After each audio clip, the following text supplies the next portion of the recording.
আসসালামু আলাইকুম গাইজ, আশা করছি সবাই ভালো আছো। আলহামদুলিল্লাহ আমরাও ভালো আছি আল্লাহর রহমতে ও তোমাদের সকলের দোয়া ও আশীর্বাদে। মামামের জ্বর কমে গেছে, ওর শরীর এখন পুরোপুরি সুস্থ। আজ হচ্ছে মন্ডে, মানে সোমবার। আমি ওকে স্কুলে দিয়ে এসেছি, সকালবেলা থেকে বৃষ্টি হচ্ছিল। যাই হোক, মামাম এখন স্কুলে আর আমি ভয়েস ওভার দেওয়ার সময় পেয়েছি একটু, তাই ভিডিওটা এডিট করতে বসেছি। এখন যে ভিডিও ক্লিপগুলো দেখবে গাইজ, অনেক অনেক আগে আমার মামামকে ভিডিওতে দেখলেই তোমরা বুঝতে পারবে ও তখন কত ছোট ছিল। এরকম আরো অনেক ভিডিও আমার ফোনের গ্যালারিতে জমা হয়ে আছে যেগুলো আপলোড করা হয়নি। যে তোমাদেরকে আগের ভিডিওতে বলেছিলাম যে আমার গাফিলতি, আমারই গোড়াতে গন্ডগোল, সময় মন খারাপ, ভালো লাগছে না, এই সমস্ত কিছুর অজুহাত বা দোহাই দিয়েছি। বাট এখন থেকে আর নয়, 21 ডে চ্যালেঞ্জ নিয়েছি, তোমরা খুব ভালো করেই জানো।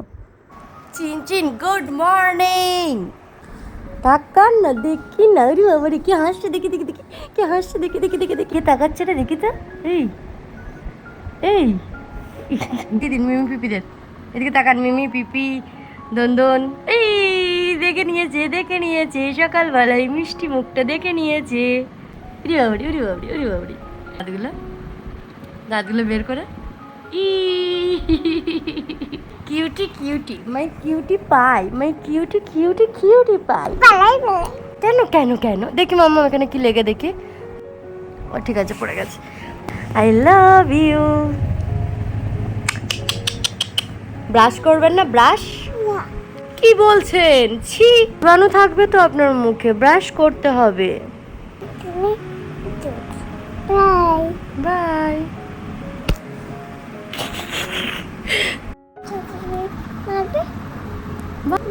যেই গোল জায়গাটায় মারুন। বসুন, জল খান, আগে একটু জল খান। বিসমিল্লাহ, সে বিসমিল্লাহ। পাপা বলেছে আরো একটা ভালো শিপার এনে দেবে আপনাকে, পিঙ্ক কালারের এনে দেবে বলেছে, পিঙ্ক কালার। তো পিঙ্ক কালারটা ফেভারিট কালার তো আপনার? কোনটা? রেড কালারটা? রেড কালারের নেবেন? আচ্ছা ঠিক আছে, রেড কালার এনে দেবে। রেড কালারের আপনি কি পরে আছেন দেখুন তো মাম্মা, কোনটা রেড কালার? প্যান্টটা? আর জামাটা কি কালার? কি কালার? হ্যাঁ, এটা পিঙ্ক। পিঙ্কের রেইনবোটা। আর ক্লাউডটা কই? মেঘটা, মেঘটা নো, এটা কেন, এইটা মেঘ, এটা ক্লাউড, এটা ক্লাউড, আর এটা রেইনবো। সেই সমস্ত পুরনো দিনগুলো ছিল আমার ভীষণ প্রিয়। প্রতিটা মুহূর্তে নিতাম মাতৃত্বের সার। এত সুন্দরভাবে আমি মামামের সাথে দিন কাটিয়েছি, সময় কাটিয়েছি, যে আমি আমার নিজের প্রতি খেয়াল যত্ন সবকিছু ভুলে গেছিলাম। ঠিক আছে, আমি আবারও চলে যাচ্ছি সেই পুরনো দিনটাতে। আজকে সকালবেলায় রান্না হয়েছিল সোয়াবিন আলুর ঝোল, যেটা আমি রান্না করেছিলাম জলখাবার বেলায় খাবো বলে। এটাই বাসি? ও, এটা আপনি দাঁতে করে ছিঁড়ে দিয়েছিলেন যখন বেবি ছিলেন, দাঁতে করে কামড়ে ছিঁড়ে দিয়েছিলেন। চিনির খেলনাগুলো দেখায় সকলকে। হ্যাঁ, চিনির এই যে এত খেলনা,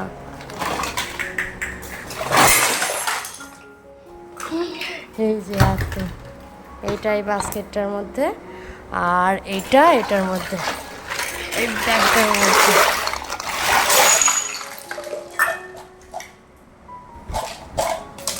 হ্যাঁ গাইজ, ঠিকই দেখছো, এতগুলোর খেলনা। এগুলো শুধু যেগুলো খেলা করে সেই জিনিস। এখনো ওপরের দেয়াল আলমারি, আমার নিচের শোকেসের কাঁচের দেওয়ালে সব ভর্তি আছে খেলনায়। তোমরা জানো আমি ছোট থেকেই মামামকে খুব একটা বাইরে বের করতাম না। আমার মনে হয় না যে খুব একটা ইমার্জেন্সি ছাড়া ও কখনো ওর বুবুর সাথে বা ওর কোনো দিদিদের সাথে বাইরে গিয়ে টাইম কাটিয়ে এসছে। অনেকে বলবে যে দিদি তুমি ভুল করেছো, বাচ্চাদেরকে বাইরে বেরোতে দিতে হয়, বাচ্চাদের সাথে মিশতে দিতে হয়। হ্যাঁ, সেটা অবশ্যই দিতে হয় বা করতে হয়, তবে সেটা পরিবেশ বুঝে। প্রায়ই ওকে আমার বাবার বাড়িতে নিয়ে যেতাম, সেখানে ও বাচ্চাদের সাথে এনাফ খেলতো। বাড়ির মধ্যে আমি আর ওর ছোটদি ছিলাম ওর সব সময়ের খেলার সঙ্গী।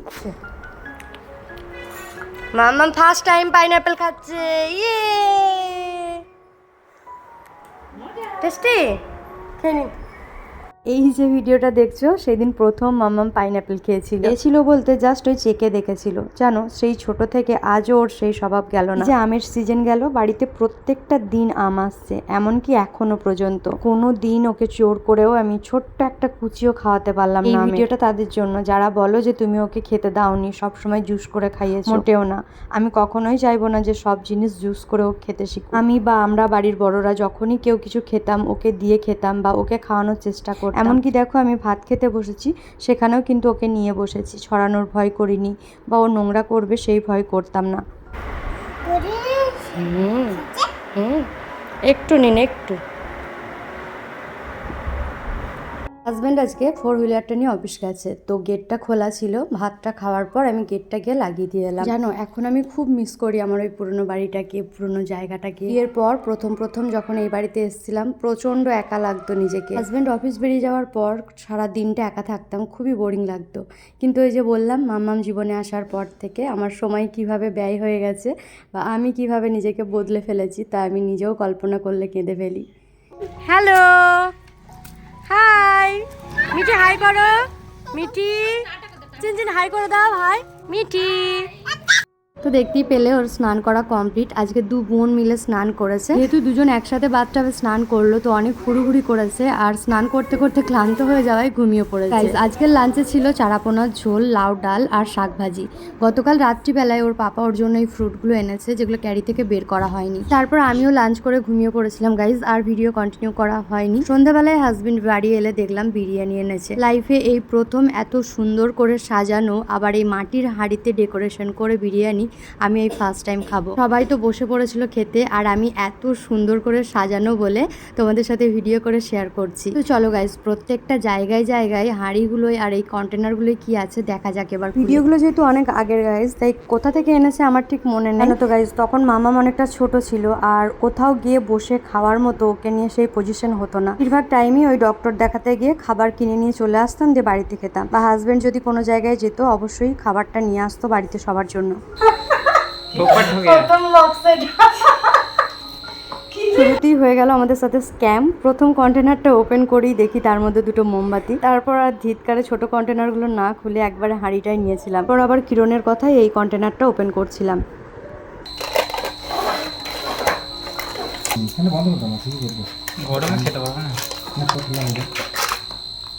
আলুটা সিরিয়াসলি গাইজ, বিরিয়ানির থেকে বিরিয়ানি জিনিসপত্রের ভাজা মোটাই বেশি। তো সিঙ্গেল করে আবার আলাদা আলু দিয়েছে, মানে এক্সট্রা আলু দিয়েছে 2টো জায়গায় এরকম করে। যাই হোক, বড় বড় জায়গার এসব ভাজামুগুলো একটু বেশি হয়। কি লেখা আছে এটা দেখি পুরো একটু বিরিয়ানি বাই কিলো। দেখো, হ্যাপি বার্থডে করছি। তুলো উপরে, তুলো গরম করো। হ্যাঁ ছাড়বে না। তুলো ঘুরে কাটো, ভেঙে যাবে মাছটা।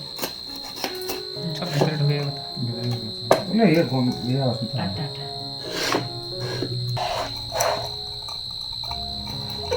এই হাড়িগুলোতে সেজেছে মনে হচ্ছে বাড়িতে করেছে। এখানে বুঝি বিরিয়ানি আছে বলে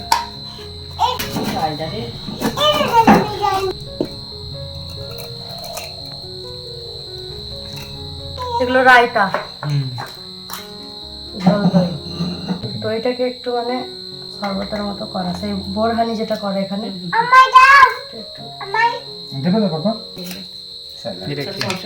লেবু আর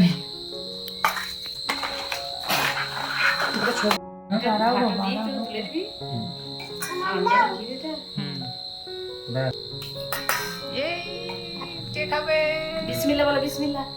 তুই আর বাবা আগে তুই মুখে দে, ছেলেকে আগে মুখে দে করেছিস, একটু মুখে দে। কেমন টেস্টি বিসমিল্লাহ বলো। ওটা আলাদা, আর এটা ভাগ করে নাও, আবার ওইটাও ভাগ করে নেবে। এদিকে তাকান এদিকে তাকান, দাঁতগুলো দেখি, দাঁতগুলো বাবা দেখি, বাবা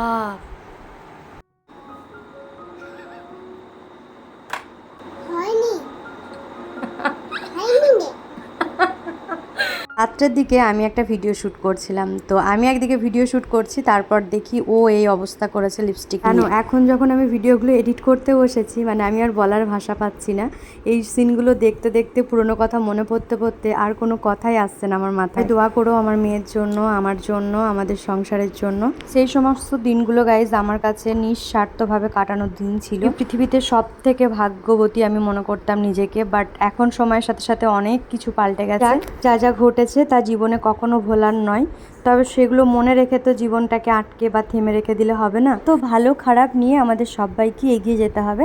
সবথেকে বড় কথা, এই পৃথিবীতে আমি যে নিষ্পাপ প্রাণটাকে এনেছি তার মা হিসেবে আমার যতটুকু দায়িত্ব আমাকে তো পালন করতেই হবে। কত গল্প করে ফেললাম গাইজ, আজকের ভিডিওটা এখানে শেষ করছি। তোমাদের ভিডিওটা কেমন লাগলো অবশ্যই কিন্তু আমাকে লাইক কমেন্ট শেয়ারের মাধ্যমে জানিও। ইউটিউব থেকে যে সমস্ত ফ্রেন্ডরা আমার ভিডিও দেখছো একটা করে কমেন্ট করো, আর ফেসবুক থেকে যারা দেখছো আমাকে ফলো করে দিও। বাই।